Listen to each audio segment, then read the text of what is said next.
World War II was the most devastating war in human history.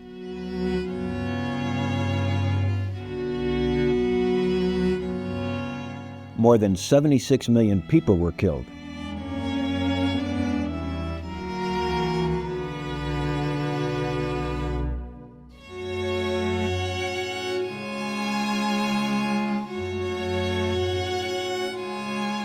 Hundreds of millions more were wounded or suffered psychological injury that today would be recognized as post-traumatic stress.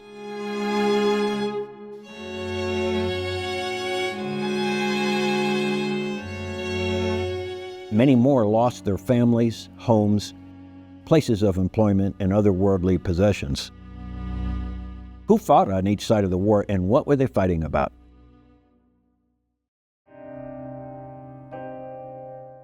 On one side in World War II were the Axis powers, primarily consisting of Germany, Italy, and Japan.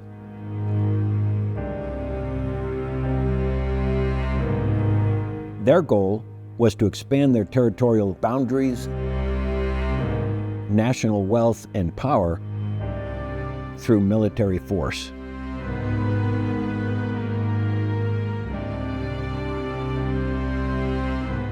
On the other side in World War II were the Allied powers, consisting primarily of the United States, Great Britain, and the Soviet Union. The Allied goal was to combine their military forces to stop Axis aggression and to liberate countries already conquered by the Axis coalition. World War II began in Asia with the Japanese invasion of the Manchuria region of China in 1931 and its broader invasion of China in 1937.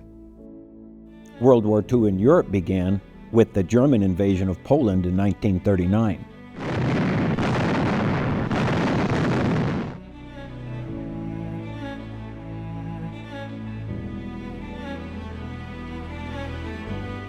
France and Great Britain responded to the German invasion by declaring war on Germany.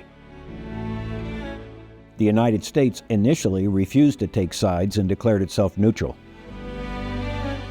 The United States maintained its policy of neutrality and isolationism, while Germany defeated France, conquered most of Europe, and invaded both the Soviet Union and North Africa.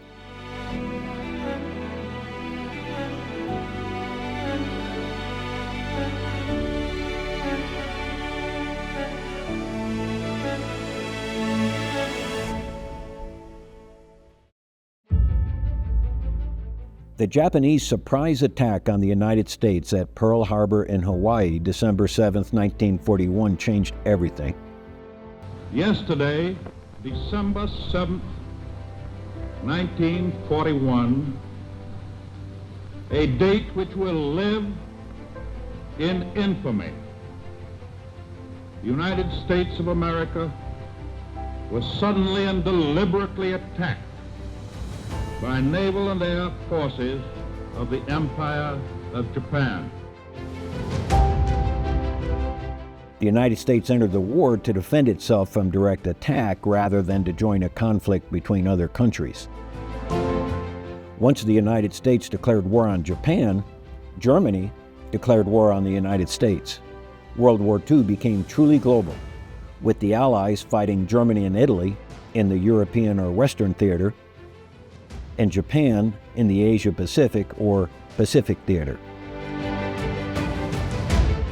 The German and Japanese militaries were larger and better equipped than the United States military at the beginning of World War II as a result of the consequences of American isolationist foreign policy and the Great Depression. In the Pacific theater, the Japanese won all of their early battles against the United States, including forcing the United States to surrender an entire army of 75,000 troops in the Philippines in April 1942. In the Western theater, the Germans had early success in the Battle of the Atlantic by sinking American cargo ships carrying military supplies to Europe faster than new ships could be manufactured. The Germans continued their early success by defeating the United States in the Battle of Kazareng Pass in North Africa in February 1943. Fast forward just over 2 years, to April 1945. German dictator Adolf Hitler committed suicide April 30th, 1945. Germany unconditionally surrendered 1 week later.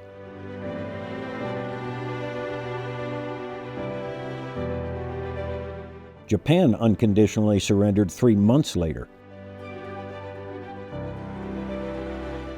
How did the United States transition from losing its early battles against the Axis powers to unconditional victory on both sides of the world in such a short period of time?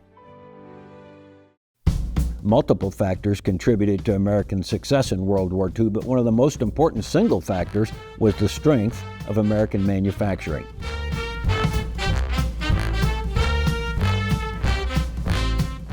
Manufacturing is directly connected to military capability in modern warfare.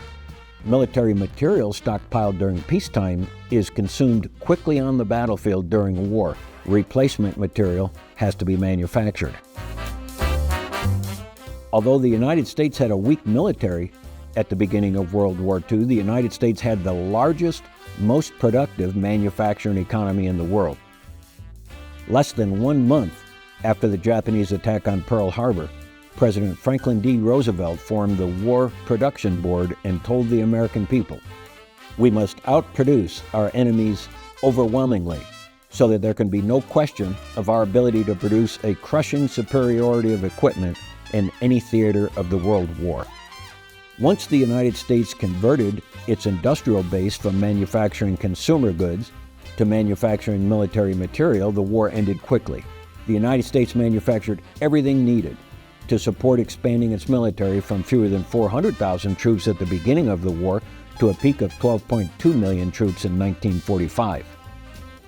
From 1939 to 1945, the United States became the arsenal of democracy by simultaneously supplying Great Britain, the Soviet Union, and more than 30 other allies with military equipment under the Lend-Lease program. During World War II, the United States manufactured 300,000 airplanes, 124,000 ships, 89,000 tanks, along with millions of other weapons, munitions, vehicles, uniforms, and gear. American manufacturing made it possible for the Allies to become stronger as the war continued, while the Axis powers could not manufacture enough to replace what was consumed on the battlefield and therefore became progressively weaker. The successful Allied landing on the beaches of Normandy in France, June 6, 1944, was a turning point that marked the beginning of the end of World War II in Europe.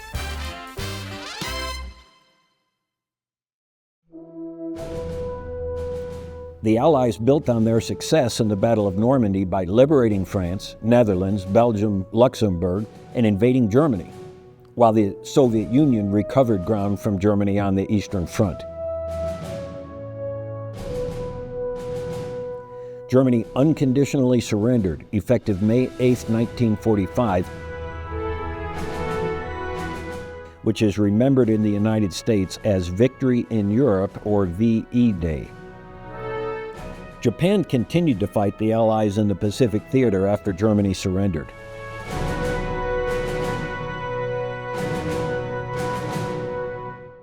Lessons the Allies learned in the Battle of Iwo Jima and the Battle of Okinawa in 1945 made clear that the invasion of Japan, scheduled to begin November 1st, 1945, would cost millions of lives.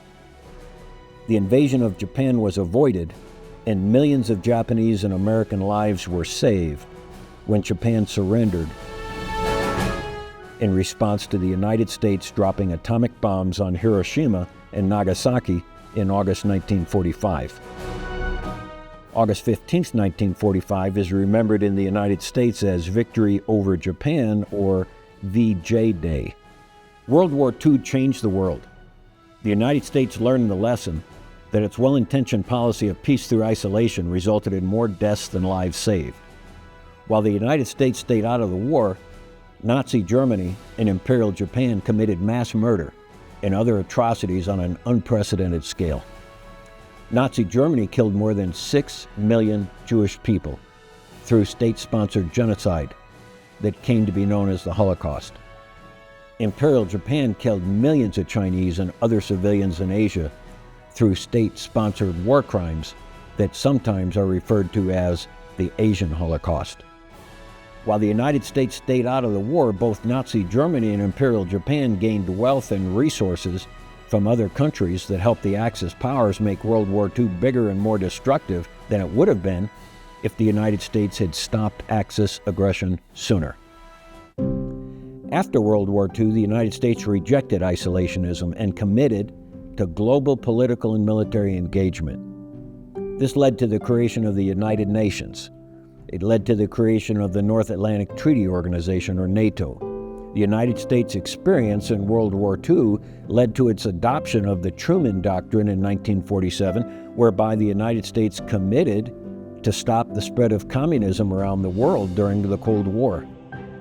The United States' involvement in the Korean War was a direct consequence of the Truman Doctrine.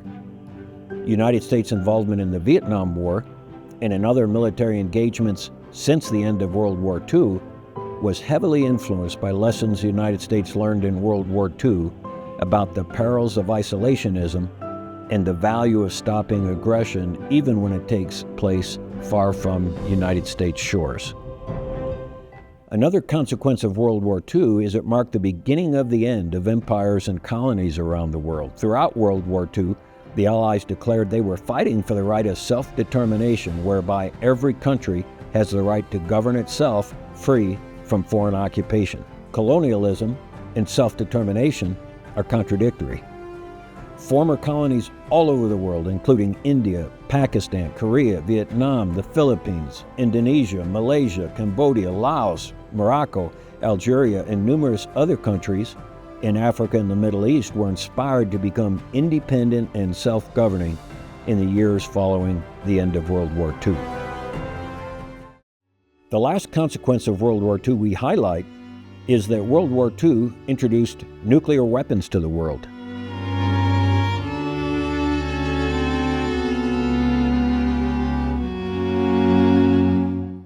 The threat of nuclear war makes it more important than ever for Americans to learn and remember the lessons of World War II so that the United States can make well-informed decisions to help prevent another world war.